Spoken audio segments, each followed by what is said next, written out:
Should I start over? Um, Jen, would you want me to start over? Um, Or how about this? I don't need to start over. I'll just double back just to the first slide, just so you could make sure you have all the slides. So this is the first Okay. one. Sorry. Why is I gotta click on it. Okay, got it.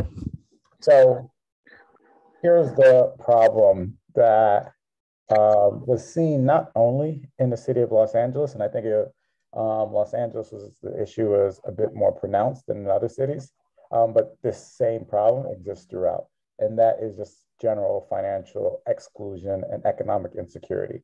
But in the city of Los Angeles, the stats are pretty alarming, right? So the city of Los Angeles ranks number 3 in terms of the highest cities with rates of unbanked and underbanked residents. So for those who are not familiar with the term, that means either have no bank account at all, or if you think about those who are underbanked, meaning that they have a bank account, but they're also utilizing other financial services within the alternative financial services space. So that is your check cashers, pawn shops, your payday lenders, etc. But then you also have about 1 in 5 neighborhoods within the city of Los Angeles. There's no physical bank location in that community. So of course, the alternative is the bad actors, and the bad actors are those that we already know. They exploit communities by charging high fees and high interest rates.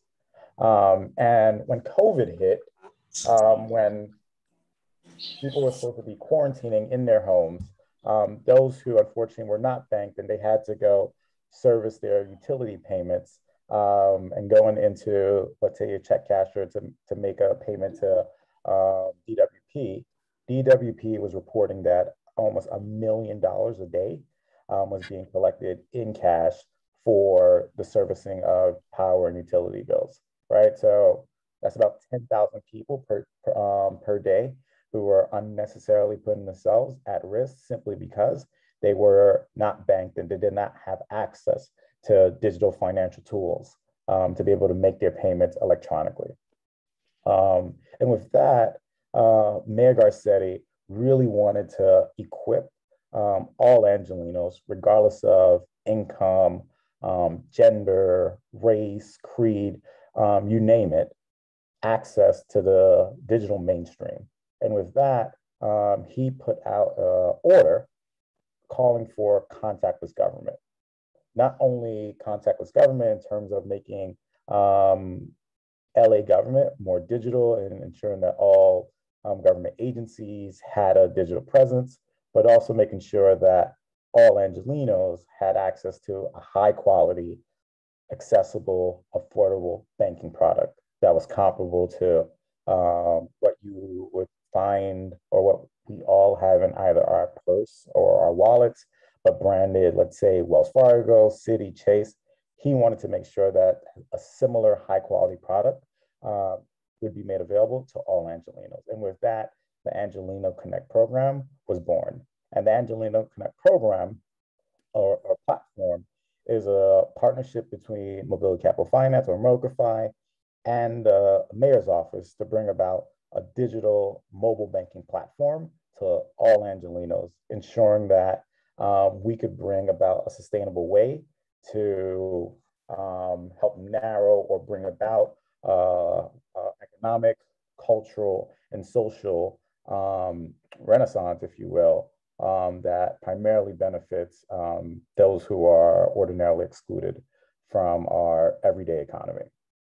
And that was the Angeleno Connect program. And last week or the week before last, we proudly launched the product in Leimert Park, along with Mayor Eric Garcetti, essentially to all Angelenos. And we're very excited about that. So it was very important that not only did we design a high quality product for our communities, but also we wanted to make sure that the product was competitive, right? In every aspect, not only from a functional perspective, but also from a fee perspective. So what we put forth is, how does the MochaFi platform compare to some of the traditional financial institutions? And you can see so we did a comparison, comparing a MochaFi bank account to a Chase total checking account. And what you quickly see in every category, a MochaFi account beats out a Chase account. So whether it's overdraft fees, monthly maintenance fees, not shown here, but also there's no minimum balance. We have a fee-free in-network ATMs. So nationally, Chase has about 16,000 fee-free ATMs. Ourselves, we have about 68,000 free ATMs. And what's not shown here, that number is actually bigger, because we have this amazing partnership with Wells Fargo, in that anyone who uses their Angelino Connect card or MochaFi card at a Wells Fargo ATM, there's no fee to that user. So as you can see, across the board, we're happy to say that it's a competitive product and it's on par in every aspect to some of the other products that are currently in the marketplace. And with that being said, I'm going to pause here and pass it to my colleague, Daniel Fernandez, who will kind of take you through our partnerships and small business offerings.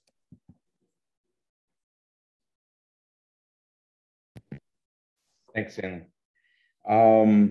So it's important to call out, I think, like, as an organization, as we think about, our partnerships and our platform, for us internally, all of that is deeply rooted in providing value. And so it's, with respect to the platform and the application itself, it's things like making sure that the app is easy to use and easy to access, and that for the user, that it's inviting and encourages folks to engage, in that we offer a few different benefits once you're enrolled into the program. And so on that point of value, it's things like credit building, right? And so having a no-fee credit tracker via VantageScore available to a user whose goal is to build their credit by using a bank account, or as they enroll into our bill pay, that you can pay your rent via an electronic check, and by benefit can therefore translate to our FICO building credit builder platform. And so taking it one step further, it's looking at the financial literacy content that we have available, and how promoting education is a big part of how we're going to plan to connect with local communities. And so looking at all of that with respect to financial services and wanting to really create an ecosystem rooted in value, we thought that should translate to the type of partners that we enroll and that we share with folks, so that they're equally bringing something to the table. And so when you look at some of the groups that we're aligned with here on this slide, it's places like, as Stanley mentioned, Wells Fargo, who's going to allow us to have free of charge network access to most, if not all, of their ATMs. On the traditional benefit side, it's partners like Universal Studios Hollywood, whom are going to be passing along a 10% discount when you visit their City Walk. And just by being an Angelino Connect member, showing your Angelino Connect card, being able to access said discount. It also goes in beyond discounts and rewards to our community partners as well, understanding that for all of the financial content that we have available on our platform, there are going to be times when the financial questions or the need for a one-on-one is necessary. So we've aligned ourselves with community partners like CCNP, KYCC, Vermont Slauson Economic Development Center, noting that if, not only are they going to help promote the project, but also are there for that kind of one-on-one technical assistance to round out, our partnership suite to be everything from, general discounts and rewards and access, but also some benefits on the financial resource side as well.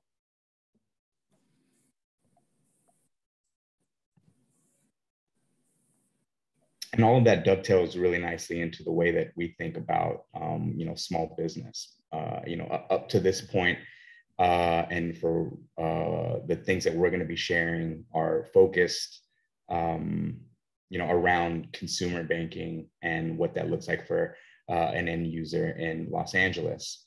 But it's not lost on us that, small businesses are the biggest driver for any local economy.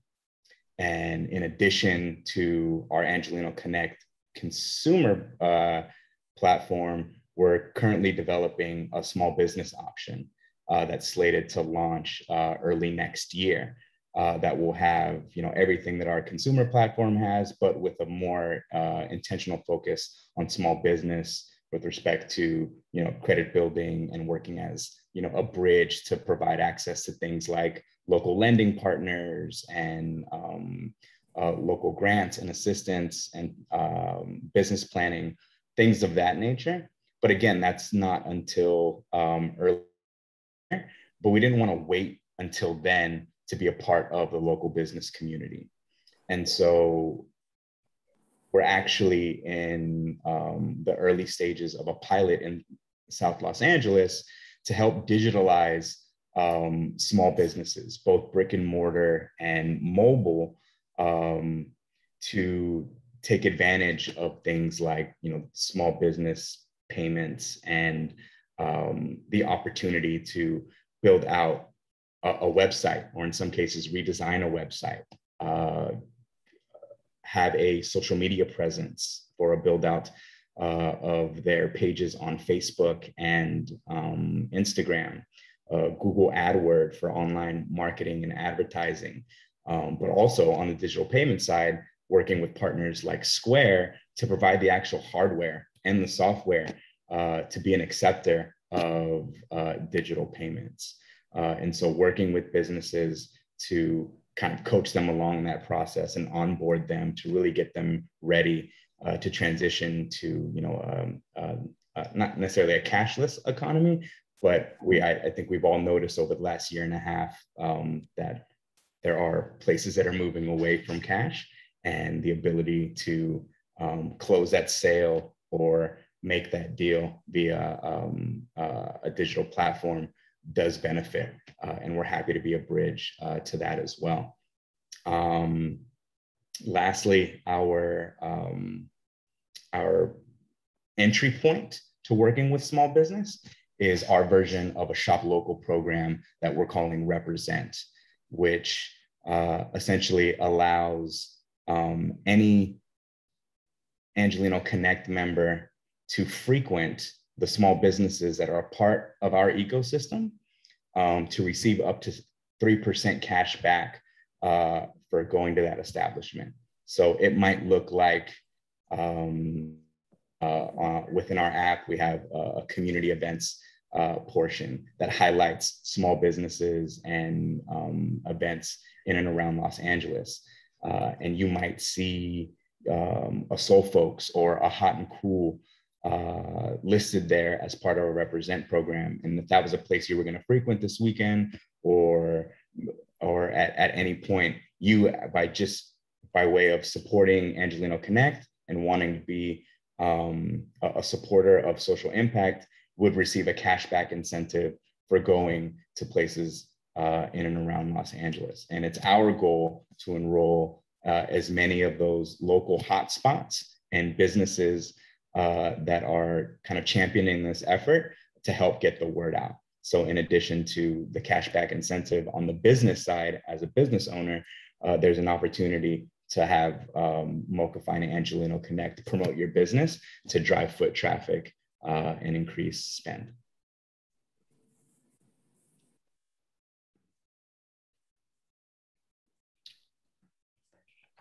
So that's pretty much it. Would love to answer any questions that you may all have. Does anyone have any questions at this point? We're a small group, so you don't necessarily have to raise your hand. Please just unmute yourself and ask away. I have a question. This is Nadia. Okay, go ahead. Okay, I'm sorry. When I applied, I downloaded the app. I think the day that you guys were in Leimert, and then I thought that I applied, but then I didn't hear anything back. So I don't know. How do I find out? That's a great question. You probably just have to log back in and just hit ship my card. So assuming that you pass the due diligence process, all you have to do is just hit ship my card, and then your card will be shipped out to you. Oh, I'm sorry, Nadia, I didn't mean to cut you off. Based on what you just said, Stanley, about your doing when she passes the diligence, when the presentation was being given in Leimert, I can't remember who said it, but I thought I heard that the accounts are not run through check system. So is that correct? If you're on check system, you can still get approved for this? That is correct. So our diligence process is just making sure that you are who you say you are, right? So in a couple ways. One, the information that you're providing. So in your case, Nadia, that the social security number and things like that you provided, and social security number is just one of many things that one can provide for us to kind of validate your identity, but you're in fact using your right social security number. For instance, the email address that you use, did you just create it for the purpose of this? And the reason why sometimes we flag that, fraudsters will create brand new email addresses, right? When they're looking or they're intending to create fraud. So we're looking for one's digital footprint, right? At the same time of like, we want to provide as many bank accounts as we can, but at the same time, we do have to make sure bad actors are not coming onto the platform. There's just a sensitive balance that we have to kind of weigh between allowing as many people to get bank accounts while also making sure that the platform is safe. Okay, this is Jen, and I have like two questions. So let's say, because all of this is digital, so let's say someone writes me a check, then I'll be able to just take a picture of the check and deposit it mobilely, or how does that work? That is correct. So there are 4 ways to load funds into the account. So you just said one of them, taking a picture of the check. So that's 1. 2, because these are bank accounts, as soon as you open the account, you instantly get a routing number and account number. So you'll be able to receive funds digitally via direct deposit. That's 2. 3, peer-to-peer transfer or bank-to-bank transfer. So if you're already banked and let's say that you want to take advantage of rent reporting because you're diligently paying your rent on time and you're not getting any credit for it, but you already have, let's say, a Wells Fargo account. But in order to take advantage of rent reporting, you have to move funds into your Angelino Connect account. So what you can do, connect your open Angelino account, connect your let's say your Wells Fargo account for example purposes to your Angelino account, move funds into your account, pay your rent and get credit for it. So that's a 3rd way. And the last way is we understand that people are still operating in a cash economy.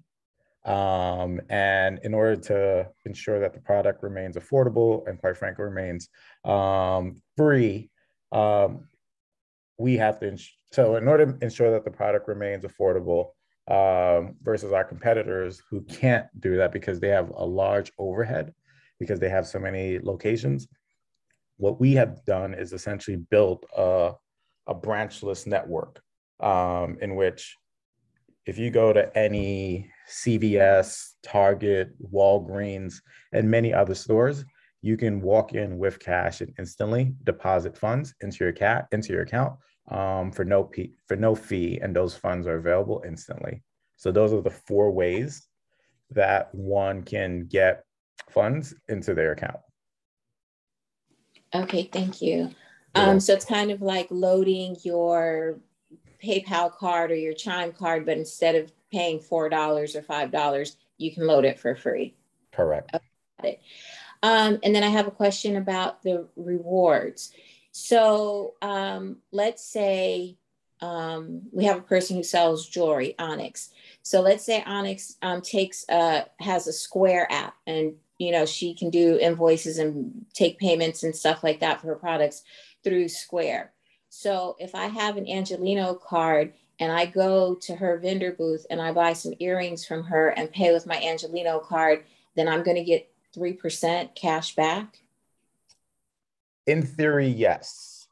So there are a couple of things that you'd have to do beforehand. So number one, you said Onyx, right? I just want to make sure. Yes, got it. So Onyx would first have to become a part of so we call it Represent. Our rewards program is called Represent. So Onyx would have to first become a merchant in the Represent network. So that's number one.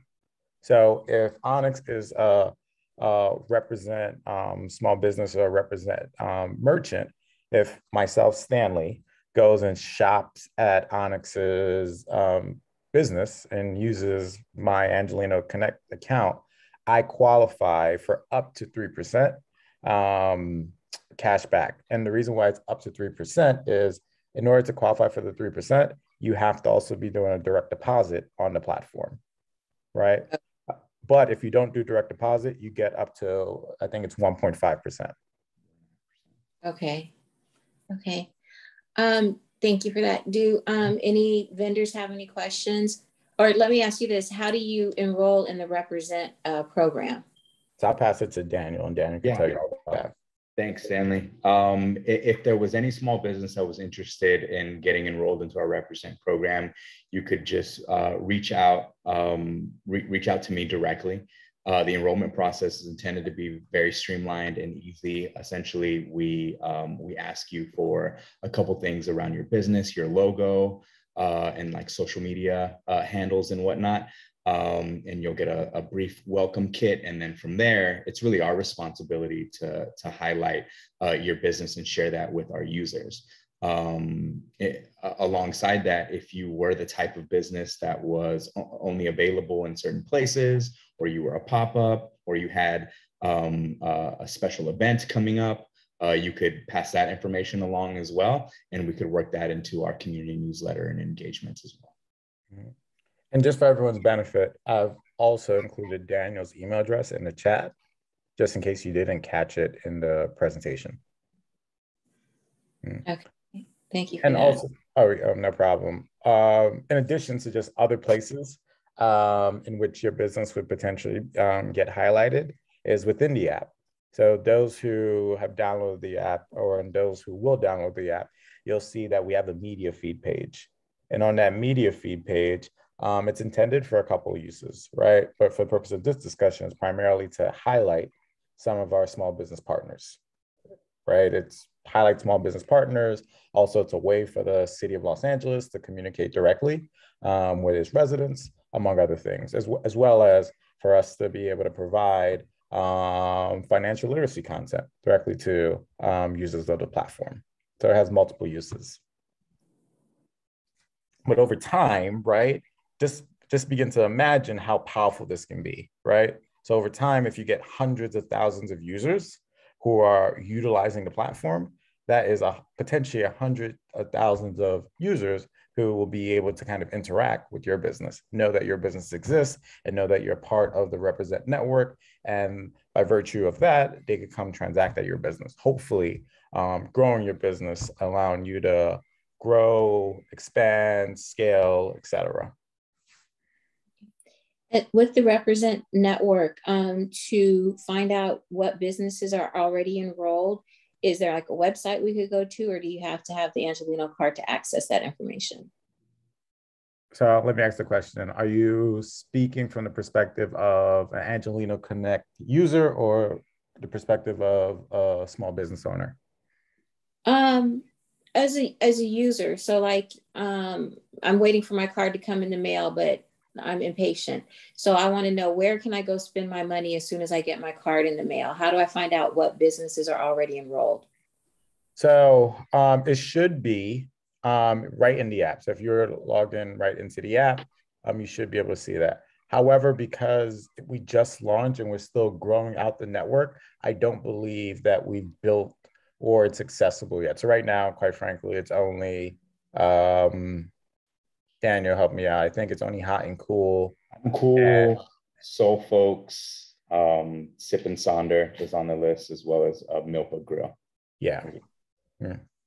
So within the coming months, we'll redesign the media feed to begin to include the growing list of represent small businesses. Okay, thank you. You're welcome. So this is actually Onyx of Like Hey, the Onyx. Stone.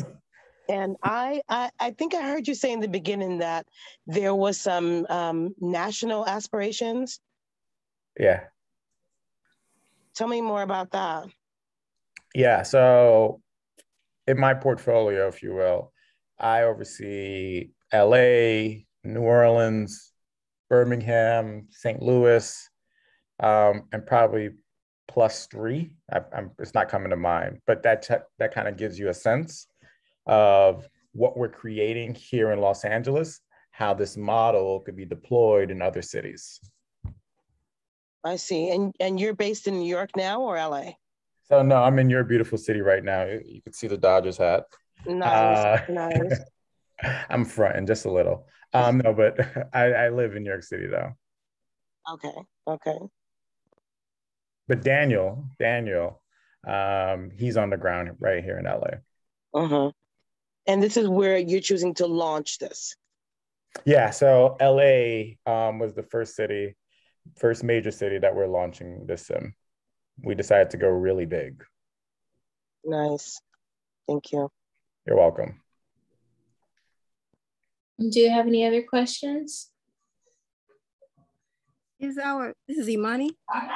Is our account balance at the end of the year, will it be made known to the IRS? Or? No, and here's the reason why. These are checking accounts. So given that the fact that they're checking accounts, they're not interest bearing. So there's no, let's take a step back. Mocafy is a regulated company, right? So we have to follow all rules given to us, right? So the alphabet soup of regulations, we follow them all, right?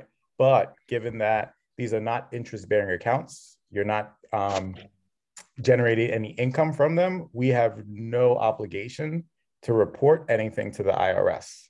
However, in the future, and we do plan to do this, offer savings accounts, and any income that is derived from the savings accounts, then we'll be obligated to report them. Thank you. You're welcome. But I just want to be very clear, right? You should not get an account if you're looking to hide something or commit illicit activities. Not saying anything, but the account will be shut down and we do potentially have to report it. Okay. All right, greetings. This is Billion. Hi, Billion. Good to see you again, man. Likewise.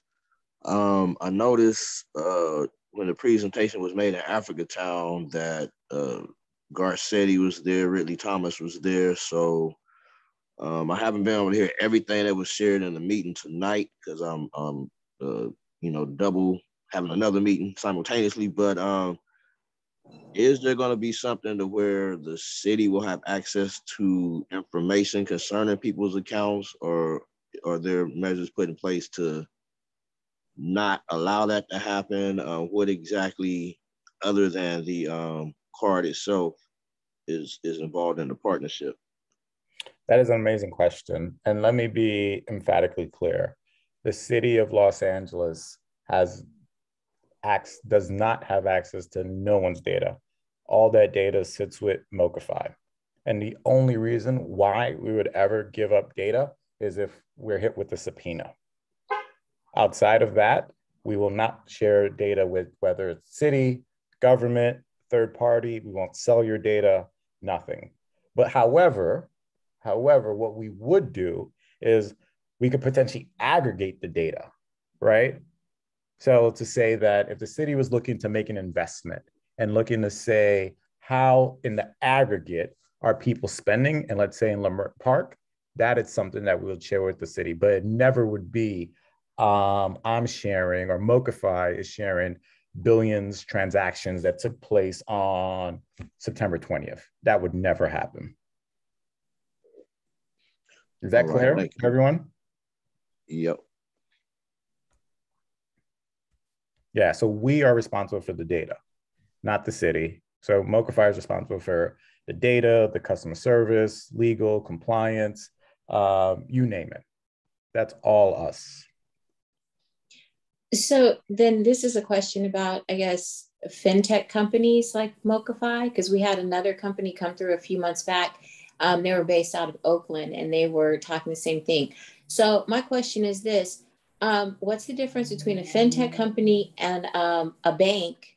And if it's just a partnership between the tech company and the bank, are you still subject to the same federal rules and regulations that are put upon all banks? I'll answer your last question first. Yes. And quite frankly, we're probably more regulated than a regular bank. And here's the reason why. We actually partner with what we call a sponsor bank in order to ensure that all funds or all deposits are FDIC insured. And because a bank is essentially licensing its federal charter to us, there's great risk to that bank. So what we have to go through because of that is, I don't even want to tell you. So we're very much so regulated. Everything that your typical bank is required from a regulatory standpoint, so is Mokify. Okay. But I want to answer your first question in terms of how are we different from your typical brick and mortar bank. I think from a product suite perspective, there's no difference, right? We offer the same product. I think where the innovation and the differences lie is primarily in how we're acquiring customers and our cost structure, right? So if you think about how we're acquiring customers, so I'm admitting somebody, how we're acquiring customers is pretty innovative, right? You're not hearing Chase partner with Amir Garcetti as a means of customer acquisition, right? And the reason why, like our partner banks, so our sponsor bank, it's a Minnesota-based bank. It's called Sunrise Banks. The reason why they decided to partner with us is because we have the ability to attract the clientele that they themselves can't attract. And from a cost perspective, because we don't have the same overhead, right? So overhead from the perspective of rent, mortgages, payroll. We have payroll, but it's not the same payroll, right? Utilities, you name it. We can pass all those savings back to the consumer in the form of a no-fee product, right? And the last thing I would say, if you think about the typical banking model and how they make money in two ways. And that's the reason why about 95% of bank branch closures have, since the great financial crisis, have occurred in low to moderate income neighborhoods. So banks make money in two ways. Just typical banking, right? Is either account holder is depositing money and leaving it in their account, in that the bank could then go and lend it out. That's one. Or two, all of us are coming into that bank and getting access to credit. But if you think about low to moderate income communities, They're doing neither. They are depositing, but they're not leaving the funds in the bank because they're living paycheck to paycheck. So banks can't make money off of the deposits. Or on the opposite end, or the opposite spectrum, is we can't get access to credit. So we're not going to the bank and getting access to credit. Banks don't lend to us. And that's a whole other conversation around why we don't get access to affordable, accessible credit. But for those two reasons, that's why a company such as Mocafy or the fintech industry as a whole exists. I hope I was able to answer your question, Jen. You did. And then my next question is, you mentioned the word credit, and then previously you mentioned about paying your rent through the Angeleno card to help build your credit. So when you do that, say I pay my rent through my Angeleno card, does that report to all 3 credit bureaus or just Experian, or how does that work to help my credit? Yeah, so let me answer your question very in a pithy way. So we report to 2 out of the 3, Equifax and TransUnion, right? Okay. And the reason why that benefits your credit score, and on average, we see anywhere from a 30 to 50 point increase in one's credit score just from rent reporting. And we've also seen cases in which somebody was either thin filed or no file. And essentially that just means that not enough data exists in one's credit report or in their credit report in order for a score to be generated. But just with the addition of a new trade line, that brings diversity to one's credit profile. And that is what kind of bolsters one's credit score. So that's the key thing for why rent reporting could be transformative, particularly to those with either low credit score or have no credit scores, is because we're bringing diversity. And even when you think about the consequences of what we're doing and how that could lead to one's ability to build wealth, is we talk to mortgage companies, we talk to bankers all the time, and even they say that having access or having just a repository of how a renter is paying their rent is a better indicator than how one is paying their credit card on a month-to-month basis for how one will be able to service a mortgage. But there's not a viable, trusted way of being able to kind of furnish that data to lenders. So we truly feel that this could be a game changer in our community's ability to be able to access and build wealth, particularly through home ownership. And then everyone who's on this call here, also through entrepreneurship. Okay, so as a follow-up to that question, and I'm a mortgage loan officer as well as real estate broker. So did I say a lie? Did I tell you any lie? No, you did not. Okay, good. Absolutely not. But here's the thing, is like some people will pay their rent to ABC Property Management Company. So that's easy to identify. But what if they're renting from a mom and pop landlord and their rent is paid to Sally and Jim Smith? Then how do you track that? Do they have to register their landlord in order for it to count, or what's the process? Yeah. Number one, you have to have a lease, right? So there has to be a legal relationship between the tenant and the landlord. So provided that there is a lease, there is a legal relationship between tenant and landlord, technically we could report that rental payment. But functionally, how do you do it is you have to make the payment from the Mocafy platform. And here's why it's so important. Here's why it's so important that you do it. Like the whole industry, right? It's all based off of trust, right? So in the eyes of the credit bureaus, and I'm giving you all more information that you want to know, but you all seem like people who like the details. So I'm going to give you the details. The whole industry is based off of trust, as I mentioned, right? So what Mocafy does in this relationship with the credit bureaus, Mocafy is what you call a data furnisher, in which we're saying that the data that we're reporting to the credit bureaus, Equifax and TransUnion, is valid. that the data has integrity, because without integrity, the whole system breaks down, right? If there's no integrity, the lenders are not going to accept the credit reports because it's not worth anything. So if you open an account, you sign up for rent reporting, and you make the payment. So to make a payment, you have to, so if you're renting $2,000 a month, you add $2,000 a month to your Mocafy account. And then you use bill pay, add a landlord, the payment is made. And because we're delivering the payment, and we can only deliver the payment if you have funds in your account, we can say to the credit bureaus that, yes, this payment was made because we actually delivered, and we have record that the payment was made. We captured that data point, and 30 days after you've paid, we report that to the credit bureaus. Okay, got it. So that answers my questions. There's a sign up process, and then there's a bill pay option through the platform, and that's how people would pay. Okay, got it. Mm-hmm. Got it. I want to go to Monique. Monique has had her hand up for a while. Hey, Monique.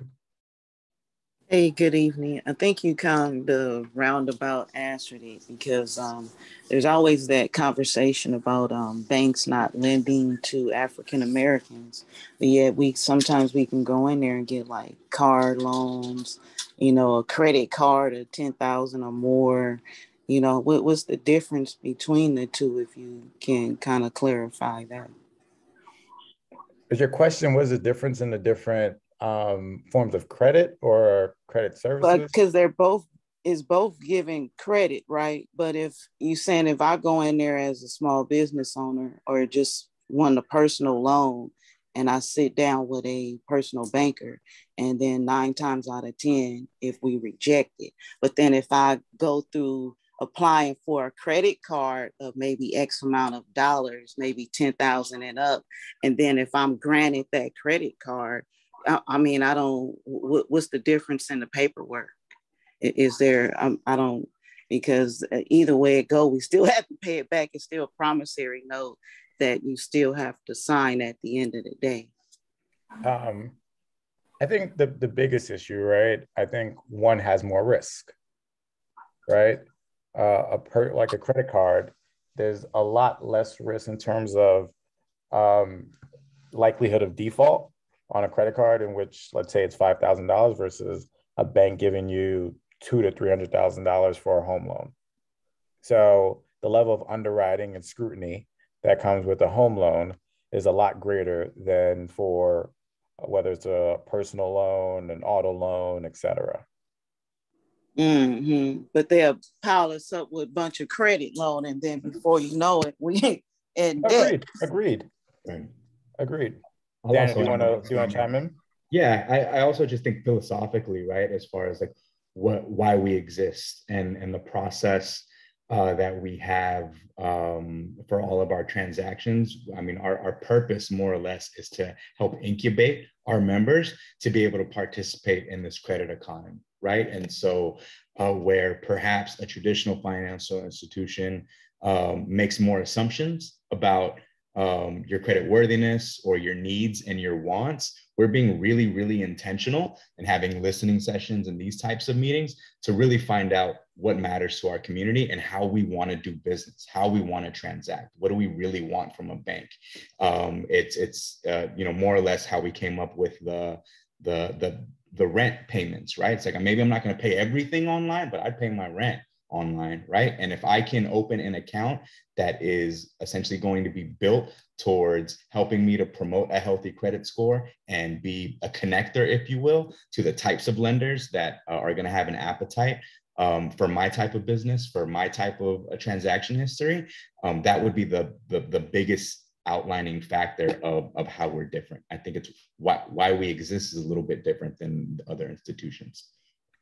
Well said, Daniel. And the only thing, just to build on what Daniel has said, is we're also bringing to the table like-minded partners who want to serve this community, but they're looking for a viable way to do so. So for example, so on Daniel's partnership slide, I don't know if you saw the logo, but one of our partners is Rocket Mortgage, right? So to those that don't know, and Jen definitely knows this, Rocket Mortgage is the biggest mortgage underwriter in the country, right? No one's bigger than them. But Rocket also turns down the most number of people in the country, and it is disproportionately Black and brown borrowers. But what Rocket is looking to do is, number one, they understand that. Number two, they want to do something about that, right? But number three, they also want to make sure that they're not exposing themselves to unnecessary risk. So what they're looking to do is partner with us in terms of, one will come onto the Mocafy platform, and somebody indicates that they want to purchase a home, and let's say that's a 12, 18, 24-month journey. A company like Rocket, they can't go on that journey with you, right? But what Mocafy can do, we'll get you to home ready buyer status, or home ready status. That's probably a better term, right? But once you're there, right, whether it's getting you banked, saving you money because you're not paying excess fees, so you could save your down payment, then we're going to help you build your credit. And then we could refer you to Rocket. And we're working on an arrangement with Rocket in which Rocket will underwrite you for that home loan, right? So that's the vision. We're not yet there, but that's how we're thinking about it. So right now we're building the foundational structure, right? So to take people on that financial journey, because right now that does not exist in the marketplace. What exists in the marketplace are things that are, quite frankly, predatory. But we have great partners. I was just going to say, but we have great partners who believe in us, investing in us, and they believe that we're the right model, we're the right team to really move our communities forward. Thank you. And Monique, just to go back to your question a little bit, when you were asking about the different types of paperwork, the application processes for credit cards, cars, and home loans is similar, but there's differences.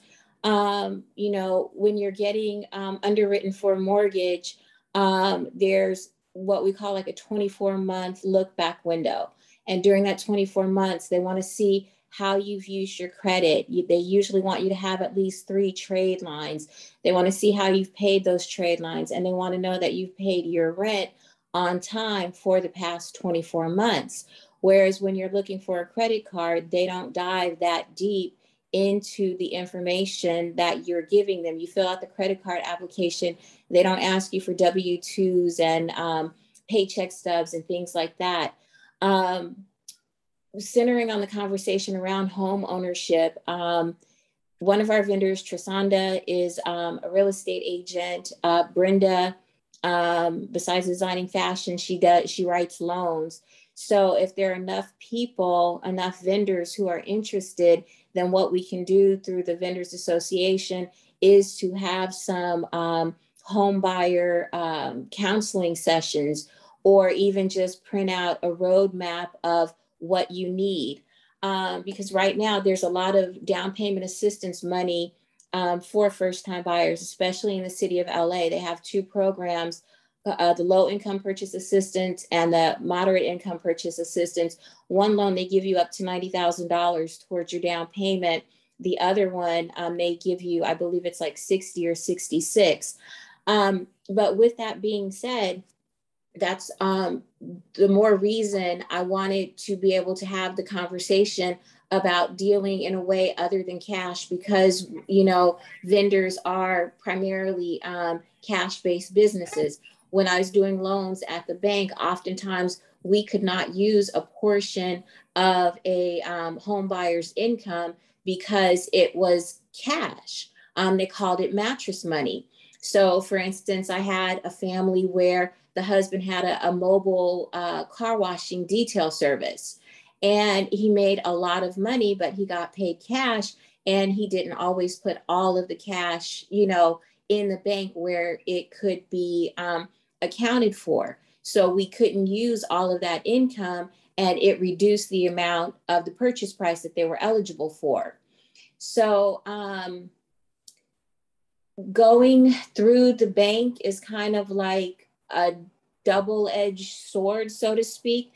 In a lot of communities, not just the Black community, but in the Latino community and the Asian community, We often deal in cash. We often have mattress money, you know, stashed away for businesses or just because that's a cultural thing, whatever the case may be. But when it comes time to buy a home, then we have to figure out, you know, how do we account for this additional income that you have that we can't show on paper. So those are conversations that we can continue to have as part of the Vendors Association. And then Trisonda, Brenda, and I will get together to put together some educational pieces around that. And I can't see if the hands are up. Are there any more hands up? Do we have any more questions? There's one in the chat. Let's see. That we didn't get to. You want to ask that question? Yeah, sure. So this is from Chanel Dawson. And this is, will you guys have an application similar to Square or a device, chip reader? I imagine that's on the small business side to accept digital payments. So we right now do not have a product directly for small businesses. We're working on one, right? So we're a consumer facing company. Square, take out Cash App, right? But Square Capital, it's not even Square, but just Square Incorporated, they have like the point of sale terminals, right? And that's specifically working with merchants such as yourself, right? But do we have an application? Yes. So the entire thing, we're a mobile first company, meaning that not only do you get the Angelino, I wish I had it available, but not only do you get the MasterCard branded Angelino debit card, but you can also manage your account right from an iOS or Android mobile application. It's for. You cut out. Was that you, Dana? Please ask the question again. We miss you. I'm seeing Zelle. Yeah. So Zelle is on our product roadmap. We hope to integrate Zelle sometime early next year.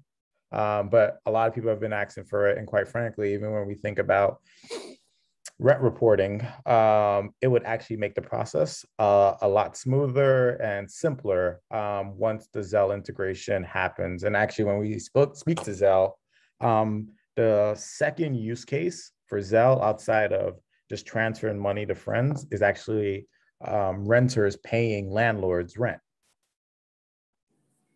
So we understand Zelle, we're bringing it, just be patient with us. Coming. Monique. Okay.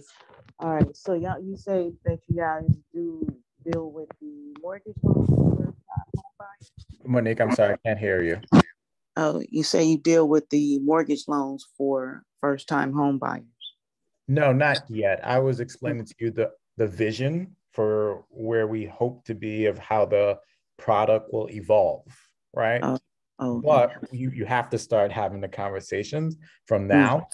So I was explaining to you the conversations that we're having now in terms of conceptually what the product will evolve to, what the programmatic offering will have to look like, etc. Oh, okay. Now I was wondering, is that only limited to homes? What about commercial property or even a piece of land or some acres? I don't think we'd get into that space. And the reason why I don't think, I don't think we would get into that space is because there are probably other people in the market who do it better than us, right? I think if we were to get into that space, we probably just do referrals rather than building the products ourselves. I don't know, but that's how I initially think about it. Don't get me wrong, I think that there's a need for our communities to be able to have access to that, but I don't know if we're the best people to go out and build that. That's understandable.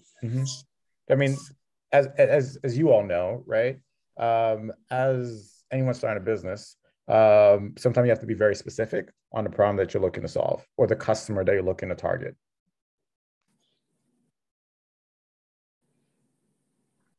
And right now, I'm sorry, go ahead.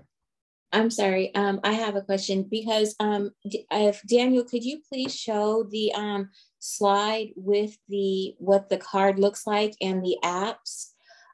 Because when you guys first came out and said Mocafy, I went in and I downloaded just the Mocafy app, and then I was instructed to not use that one, but to apply through the Angelino card. So can we just make sure everyone's clear on which app they're to download? Yeah, so for those outside of Los Angeles, we also offer just like what we call Mocafy proper. So what Jen initially downloaded was our Mocafy proper platform, and that's available to people throughout the US. But what we want all Angelinos to download is the Angelino Connect platform. So if you look in the lower left-hand corner, right, this is the Angelino A. So if you put in your iPhone or Android phone, if you search Angelino Connect, this will come up. So this is what you want to download. The actual card, this is a picture of it, but the actual card looks like this. And I think you all could recognize what that image is of better than I can. I'm an outsider. This is your city. Okay, thank you. You're welcome. So, do we have any other questions? As I always say, we're like right about at the 1 hour point. I always value everyone's time. If there are no additional questions, then we could have Stanley and Daniel, if they have any last comments for us, then after that, we can go ahead and call it an evening. Okay, no more questions. Do you have any parting comments for us, Daniel or Stanley? Do you want to say something before I do? Yes, absolutely. Again, thank you to everyone. I've actually received a few emails during the course of our presentation. So thank you all for your engagement. As you guys have questions around the platform, around what we're looking to do with small business, and even our Represent program, I just encourage you, feel free to reach out. I'm more than happy to continue the conversation and look forward to working with you all. Perfect. And I just echo everything that Daniel said. And I download the Mocafy app. I'm sorry. I download Mocafy and filled out the form. Perfect. I hope you download the right one. So I'm just going to assume you download the right one, that you downloaded, not the Mocafy app, the Angelino Connect app. But happy that you did. No, you can't do both. Don't do both. You're only allowed to get one. I have a question. I'm sorry. I have a question. I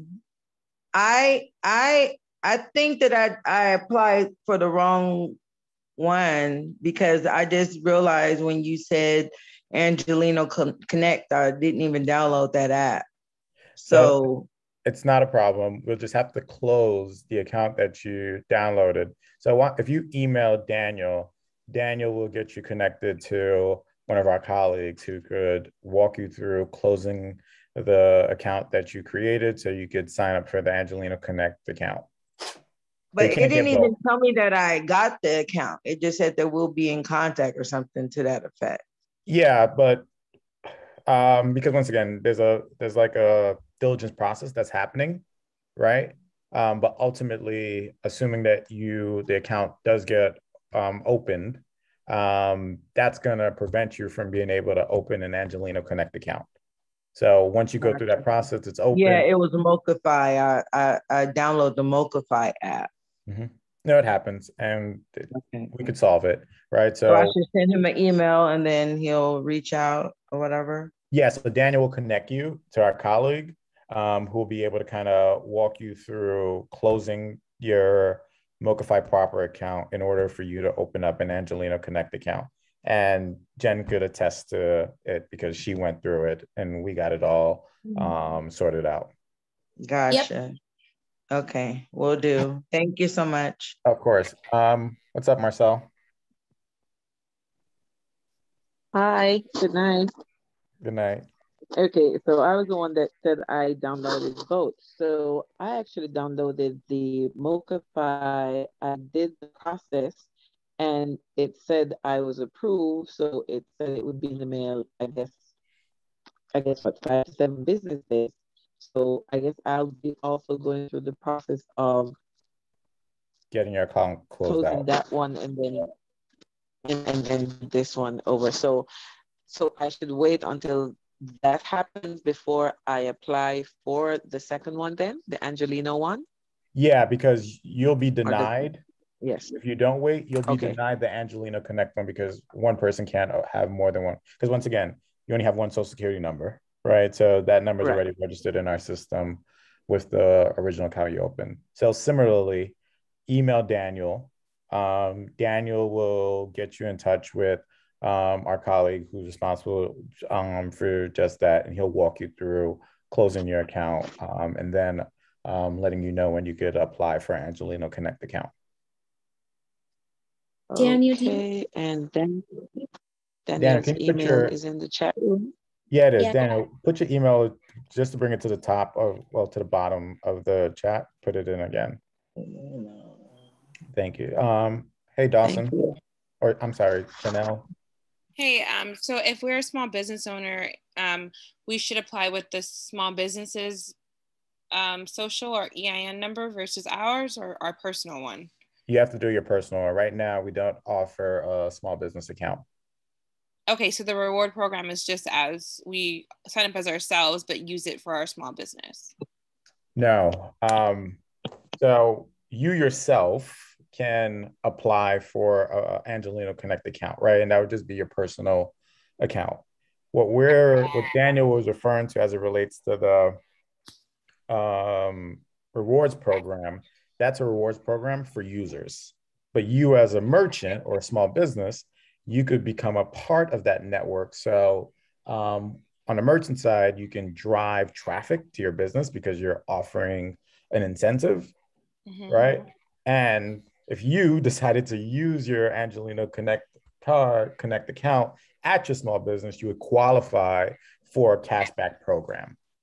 Okay, and we would start that process with Daniel. Yeah, so Daniel could, yeah, so if you wanted to be a represent merchant, Daniel could walk you through the process. So he'd tell you what information that we need from you in order to kind of get you onboarded. Got it. Okay, so sign up as myself. Got it. All right, thanks. You're welcome. is there another hand up?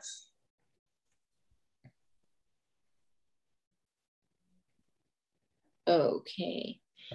Okay, so if there aren't any more questions, first, thank you everyone for coming to the call. Second, wow, everyone's signing up already while we're still on the call. So thank you for that. And then thank you, Stanley and Daniel, for giving this information and this presentation. So we look forward to getting our cards and then tapping in for the financial literacy piece. We all want to grow our businesses. Those of us that don't own homes want to be able, to go down that road. So the information was valuable and much appreciated. Okay. Well, perfect. Thank you to everyone, Jen, for giving us this opportunity to speak to those within the association. And just for ourselves, we, as you can tell, we're deeply committed to this work. And the reason why we chose to do this work is because not only do we want to be doing something professionally that was meaningful, but we deeply wanted to serve our communities. We've been very fortunate to be able to be a part of something that we truly believe that could reshape or reimagine how the financial services system could work for vulnerable communities. And we're excited to be doing this work, and we're excited to be partnering with you. All right, thank you again, and good night, everyone. I will leave the recording going, or the call going just a little while longer in case there's info that anybody wants to copy down from the chat. The call was recorded, so I will have a copy of the chat conversation. If anyone needs it, please just give me a call, and then I will send out a link to the recording so that you can share it with anyone else who may not have been able to make it to the call tonight. Thank you, thank you, thank you, everyone. Thank you. Good night. Thank you, Jennifer. Good night. Thank you. Good night, everyone. Good night. Thank you. Good night, everyone. Good night. Thank you. What'd you say? Oh, you silly. Everybody gone. You too late.